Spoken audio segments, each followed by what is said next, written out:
নমস্কার বন্ধুরা, কেমন আছেন সবাই? আশা করব যে যেখান থেকে আজকের আমার এই ব্লগটা দেখছেন সবাই ভালো আছেন, সুস্থ আছেন এবং স্বাভাবিক আছেন। আমি এবং আমার পরিবার ঠাকুরের আশীর্বাদে সবাই ভালো আছি।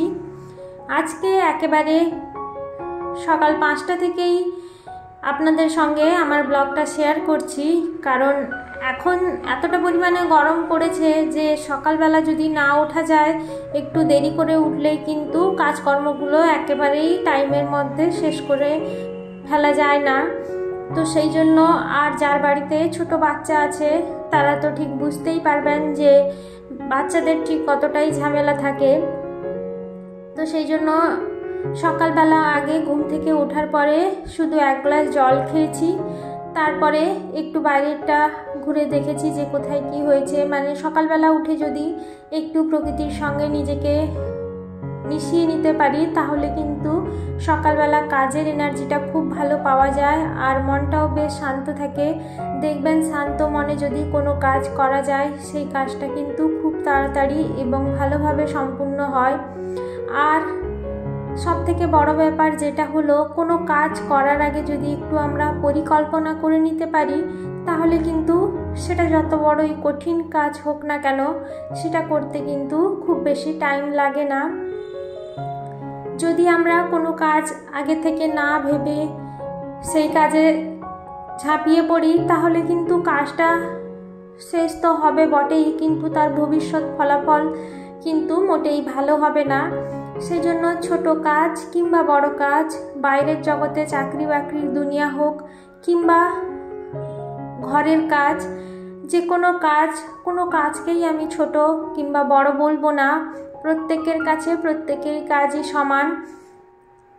তো সেই কাজ করার আগে যদি আমরা 5 মিনিট কিংবা 10 মিনিট একটু ভেবে নিই যে কিভাবে কাজটাকে আমি শেষ করব, কিভাবে শুরু করব, কিভাবে করব, কোন সময় কোন কাজটা করলে আমার সুবিধে হবে, কিংবা আমি যে সময় যে কাজটা করব সেই কাজে অন্যান্য বাড়ির যে সদস্যরা থাকবেন, যেহেতু আমি আমার পরিবারের কথা বলছি, মানে আমার সংসারের কাজের কথা বলছি, সেক্ষেত্রে আমি বলবো যে পরিবারের যদি কোনো সদস্যদের কোনো অসুবিধা না হয় সেই ভেবেই আমি সেই মতো করেই কাজগুলো সম্পূর্ণ করার চেষ্টা করব।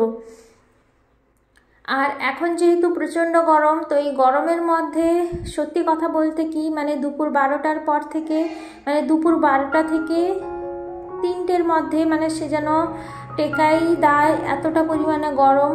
তো তার মধ্যে যদি কাজগুলো শেষ করে ফেলা যায় 12টার মধ্যে তাহলে কিন্তু বাকিটা সময় একটু রিল্যাক্সভাবে কাটানো যায়।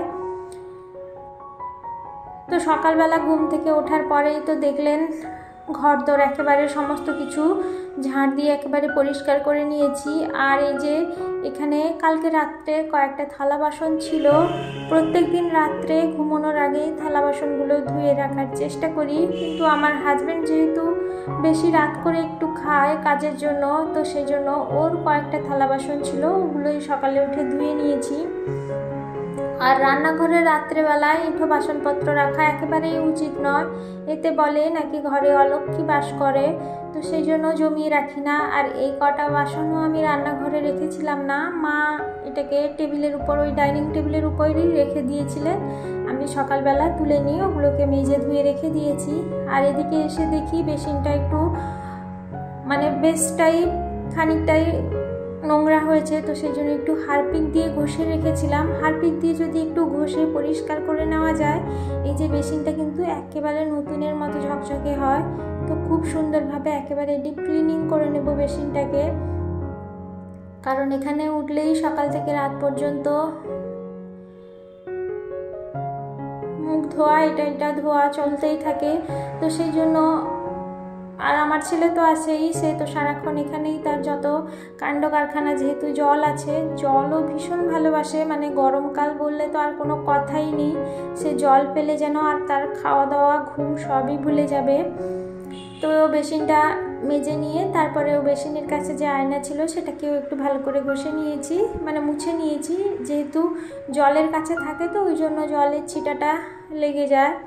এবার ঘরটা ভালো করে মুছে নেব, তারপরে আর বাদবাকি কাজকর্মগুলো করব। ঘরটা আমার মুছতে প্রায় অনেকটাই টাইম লেগে যাবে, কারণ গোটা বাড়িটা মুছে আসতে অনেকটাই সময় লেগে যায়। আর এখন যেহেতু একটু গরমকাল, তো ধুলোবালি একটু বেশি হচ্ছে, তো সেই জন্য মুছতেও অনেকটাই টাইম লাগছে। বারে বারে শুধু জলটাকে পাল্টে পাল্টে মুছে নিচ্ছি, কারণ একটু মুছতে না মুছতেই জলটা যেন একেবারে কালো হয়ে যাচ্ছে। তো এইভাবেই একটু যদি ভেবে চিন্তে কাজগুলো করে নেওয়া যায়, তাহলে কিন্তু বাড়ির কোনো কাজই কঠিন বলে মনে হবে না, সমস্ত কাজই সময়ের মধ্যে শেষ করে ফেলা যাবে। তাই বলে নিজের শরীরের প্রতি অবশ্যই যত্ন নেওয়া উচিত। এই গরমে বাড়ির কাজকর্ম কিংবা অন্যান্য কাজকর্মগুলো করতে গিয়ে একেবারেই নিজের যত্নের কথা ভুলে গেলে চলবে না, কারণ এই সময় বেশি করে জল আর ফল তো অবশ্যই খেতে হবে, কারণ এই গরমের মধ্যে নিজেকে ভালো রাখার জন্য, সুস্থ রাখার জন্য অবশ্যই নিজের যত্নটা একটু নেওয়া দরকার। কারণ নিজে অসুস্থ হয়ে পড়লে তো বাড়ির অন্যান্য লোকেদের প্রচুর অসুবিধে হবে। আর বাড়ির গৃহিণীর যদি কিছু হয়ে যায়, তাহলে তো বুঝতেই পারছেন সেই সংসার যেন অলট পালট হয়ে পড়ে থাকবে। তো সেই জন্য আগে নিজেকে একটু ঠিক থাকতে হবে। ওই জন্য ভাবছি যে কালকে থেকে একটু ডিটক্স ওয়াটার বানাবো, যদি বানাই আপনাদের সঙ্গে সেটা অবশ্যই শেয়ার করব। তো এই যে ঘরটা মোছা আমার প্রায় কমপ্লিট হয়ে গেছে।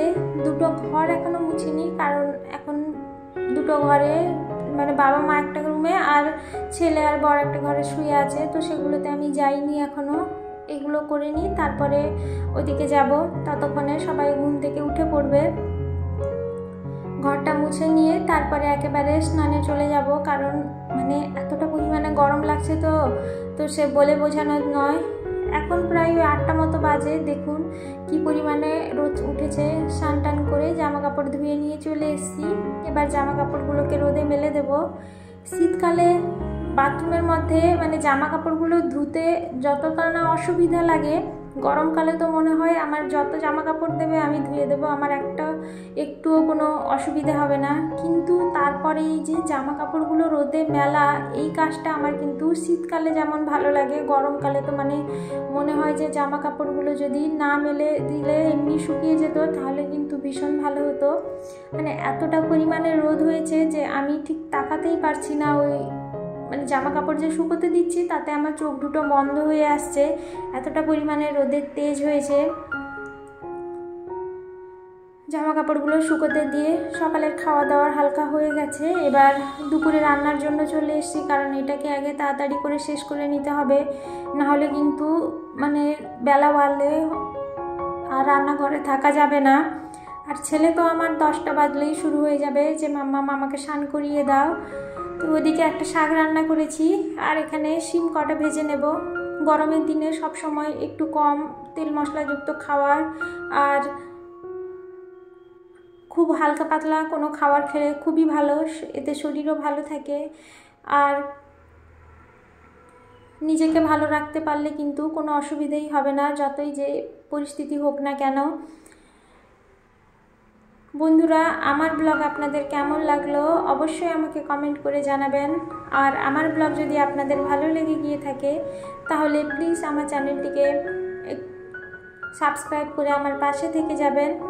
আর এদিকে একটু নিম বেগুন বানিয়ে নেব, কারণ এখন যেহেতু বসন্তকাল, তো এই সময় পক শাম এগুলো খুবই হয়, তো তার হাত থেকে বাঁচার জন্য এইসব খাওয়া সত্যি উপকার। এখন সজনে ডাঁটা, সজনে ফুল আর এই নিম বেগুন এগুলো খাওয়া অবশ্যই দরকার।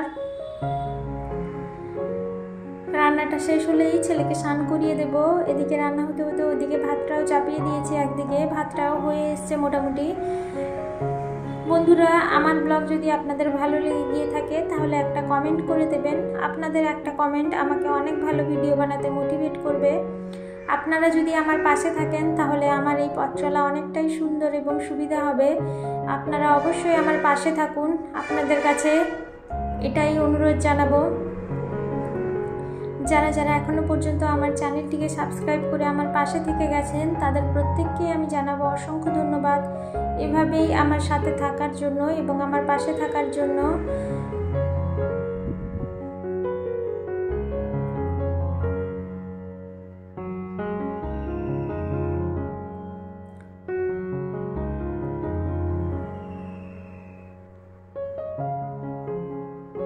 প্রত্যেক দিনে বাড়ির কাজকর্ম তো অনেকটাই থাকে, তো পুরো কাজকর্ম দেখাতে গেলে এই 10 মিনিটের ব্লগে হবেই না। এতক্ষণের টাইমের ব্লগ আপনাদের সঙ্গে শেয়ার করি, মানে সারাদিন যতই বলি না কেন বিশ্রাম নেব কিন্তু নেওয়াই হয় না। এই যে দুপুরে খাওয়া দাওয়া হয়ে গেছে, এবার জামা কাপড়গুলো গুছিয়ে নিচ্ছি, কারণ অনেকটাই জামা কাপড় ধুয়েছিলাম। আর দুপুরে খাওয়া দাওয়ার পর থালা বাসন ধুতে গিয়ে তারপরে ঘর দোর আর একবারও ঝাড় দিতে হয়, তো সেই জন্য পুরো ভিজে গেছিলাম তো ঘামের মধ্যে, তো সেই জন্য জামা কাপড়টা চেঞ্জ করে নিয়েছি। আর ঘামের মধ্যে আমি একেবারেই থাকতে পছন্দ করি না, সেই জন্য আমার গরমকালে অনেকটাই জামা কাপড় ধুতে হয়। তো বন্ধুরা, আজকের মতো তাহলে আমি আমার ব্লগটা এখানেই শেষ করছি। আপনাদের সঙ্গে দেখা হবে আবারও একটা নতুন ব্লগ নিয়ে। ততক্ষণে সবাই ভালো থাকবেন, সুস্থ থাকবেন, সাবধানে থাকবেন। দেখা হচ্ছে আপনাদের সঙ্গে আবারও একটা নতুন ব্লগ নিয়ে। সবাইকে জানাবো অসংখ্য ধন্যবাদ এভাবেই আমার সাথে থাকার জন্য এবং আমার পাশে থাকার জন্য। সবাই ভালো থাকবেন, তাহলে দেখা হচ্ছে আপনাদের সঙ্গে আবারও একটা নতুন ব্লগ নিয়ে। ধন্যবাদ।